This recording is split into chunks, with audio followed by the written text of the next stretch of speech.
नमस्कार, जय हिंद, वंदे मातरम, सत श्री अकाल, आदाब। स्वागत है आप सभी का ज्ञान और कॉमर्स एंड कंपटीशन में। मैं पीके सर स्वागत करता हूं ज्ञान और कॉमर्स कंपटीशन में। आपके माता पिता को नमस्कार, जय हिंद, वंदे मातरम। देखिए दोस्तों, आज का टॉपिक आपका यानी जनरल स्टडीज यानी सामान्य अध्ययन के अंतर्गत यानी इतिहास में, इसमें आपको हम बताएंगे यानी वेद के बारे में।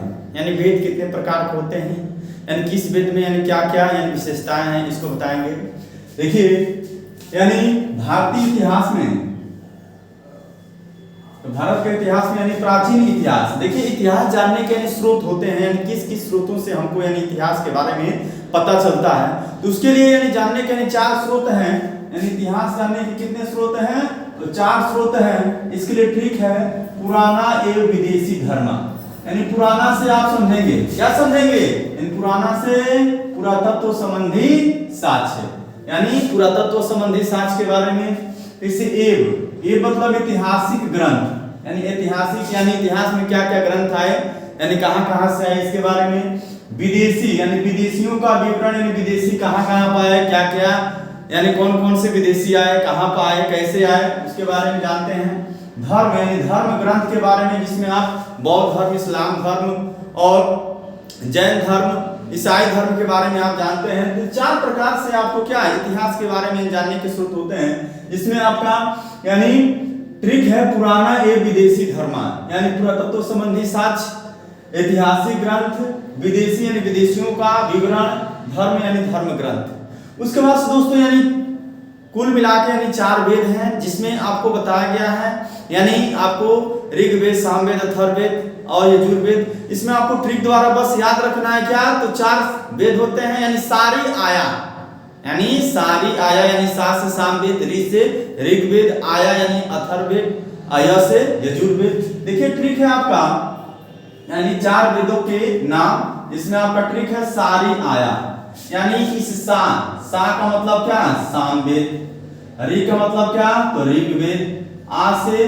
अथर्ववेद, य से यजुर्वेद। इसमें देखिए सामवेद, अथर्ववेद, यजुर्वेद, ऋग्वेद से संबंधित क्वेश्चन बनता है दोस्तों।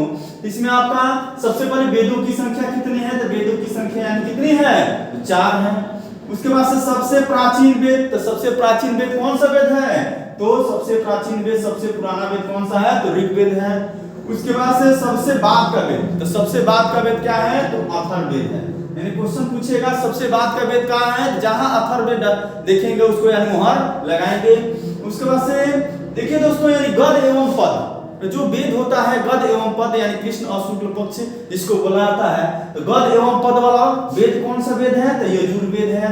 उसके बाद से भारतीय संगीत का जनक, क्वेश्चन पूछे कि भारतीय संगीत का जनक यानी किस वेद को कहा जाता है, तो ऑप्शन लगाएंगे कौन सा, तो सामवेद। सामवेद में क्या है, तो संगीत के बारे में उल्लेख किया गया है। उसके बाद से रोग निवारण, तंत्र मंत्र, जादू टोना यानी प्रेम विवाह, यानी किससे संबंधित है, तो आपका अथर्ववेद से संबंधित है दोस्तों। उसके बाद से यानी यज्ञ संबंधी, यानी यज्ञ संबंधी जो भी विधि विधान संबंधी यानी उल्लेख किया गया, वो किस वेद में किया गया, तो आपका ऋग्वेद में। उपनिषद किस पर आधारित यानी पुस्तकें हैं, यानी उपनिषद किस पर आधारित पुस्तकें हैं, तो उपनिषद में यानी क्या, दर्शन पर आधारित पुस्तकें, दर्शन देखा जाता है। वैदिक काल में सर्वाधिक वर्णन यानी कहां से यानी प्राप्त होता है दोस्तों, तो वैदिक काल में सर्वाधिक यानी वर्णन आपको यानी सिंधु नदी से प्राप्त होता है। उसके बाद से गोत्र शब्द का उल्लेख, तो गोत्र शब्द का उल्लेख यानी किस वेद में किया गया है, तो जहां भी आप ऋग्वेद देखेंगे उसको मोहर लगाएंगे।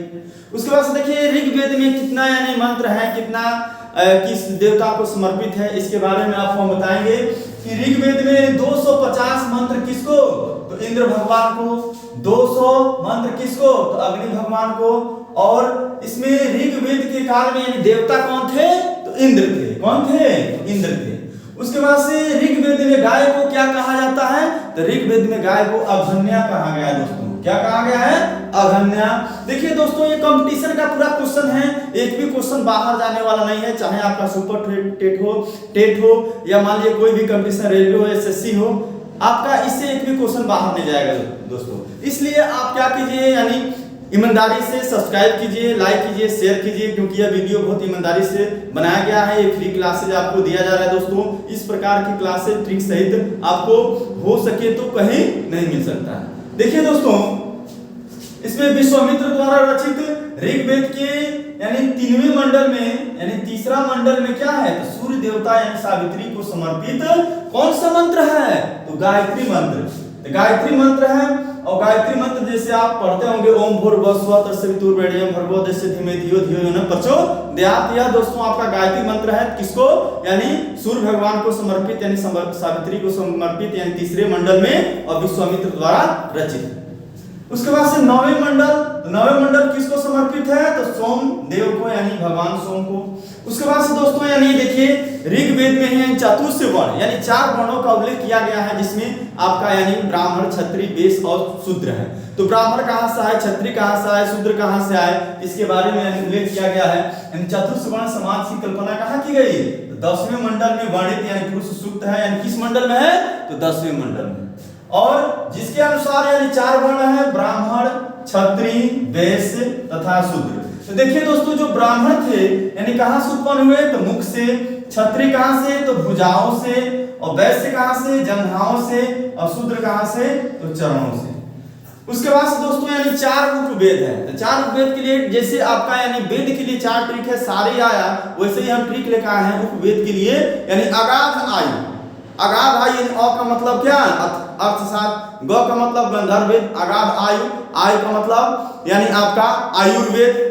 देखिए दोस्तों, इसमें 4 उपवेद है आपका, यानी ट्रिक है अगाध आयु, यानी अ का मतलब यानी अर्थशास्त्र, ग का मतलब गंधर्व वेद, ध का मतलब यानी धनुर्वेद, आयु का मतलब आयुर्वेद। तो इस प्रकार दोस्तों यानी वेद के भी यानी उपवेद है कितने, 4 हैं, जिसको यानी अगाध आयु बोला गया है, अथर्व, गंधर्व, धनुर और आयुर्वेद। उसके बाद से दोस्तों यानी 6 वेदांग हैं, जिसके लिए ट्रिक है आपका निज छवि शिशु, निज छवि शिशु, यानी नी का मतलब क्या, निरुक्त, नी का मतलब निरुक्त, और ज का मतलब क्या, तो ज्योतिषी, और छ का मतलब यानी छंद, और शिशु, बी का मतलब यानी व्याकरण, और शिशु यानी सी का मतलब यानी शिक्षा, और सु का मतलब क्या, तो सूत्र। इस प्रकार दोस्तों यानी 6 वेदांग हैं, 4 उपवेद हैं, 4 वेद हैं। उसके बाद से पुराण की संख्या 18 है। उसके बाद से दोस्तों आपका यानी जैसे इसमें ऋग्वेद में यानी सबसे यानी प्राचीन वेद ऋग्वेद है, और इसके पाठकर्ता को दोस्तों होतृ कहा जाता है। फिर से यजुर्वेद के पाठकर्ता को दोस्तों यानी आधार आयु कहा जाता है, और सामवेद के पाठकर्ता को उदातृ कहा जाता है। और देखिए सभा एवं समिति प्रजापति की 2 पुत्रियां यानी किसमें यानी उल्लेखित है दोस्तों, तो यानी अथर्ववेद में। उसके बाद से यानी ऋग्वेद में, तो ऋग्वेद में कितना 1028 सूक्त यानी है, 10 मंडल है, 10 से 466 मंत्र हैं, और यह यज्ञ संबंधी विधि विधानों से संबंधित है। कौन, तो आपका ऋग्वेद। उसके बाद से उपनिषदों की संख्या दोस्तों यानी कितना है, 108 है। और देखिए दोस्तों यानी इसमें रामायण के यानी 7 कांडों के नाम, जिसको आप ट्रिक द्वारा समझेंगे। तो ट्रिक द्वारा सुंदर बालक उत्तर अयोध्या के अरण्य में युद्ध की। तो सुंदर बालक है, सुंदर से क्या, तो सुंदरकांड, बालक से यानी बालकांड, उत्तर से यानी उत्तराखंड, अयोध्या कांड, और के यानी लंका कांड, अरण्य यानी अरण्य कांड, जंगल कांड, उसके युद्ध की यानी किष्किंधा कांड दोस्तों। उसके बाद से जैसे मानी भारत, तो भारत में 2 महाकाव्य हैं और उनके रचयिता। तो महाकाव्य और उनके रचयिता का नाम, तो उसके लिए याद रखेंगे राम, वाक, महाव्यास। राम का मतलब यानी रामायण, राम का मतलब क्या, तो रामायण, और वाक का मतलब वाल्मीकि, और महा का मतलब महाभारत, और व्यास यानी इसकी यानी क्या, रचयिता यानी महाव्यास है। इस प्रकार दोस्तों आपका महाभारत को जय संहिता के नाम से जाना जाता है। इस प्रकार दोस्तों ये आपका यानी भारतीय इतिहास का कुछ यानी वेद से संबंधित लेक्चर रहा। यदि दोस्तों आपको वीडियो अच्छी लगी हो तो अधिक से अधिक लाइक कीजिए, सब्सक्राइब कीजिए, शेयर कीजिए। जय हिंद, वंदे मातरम, सत श्री अकाल, आदाब। आपके माता पिता को नमस्कार।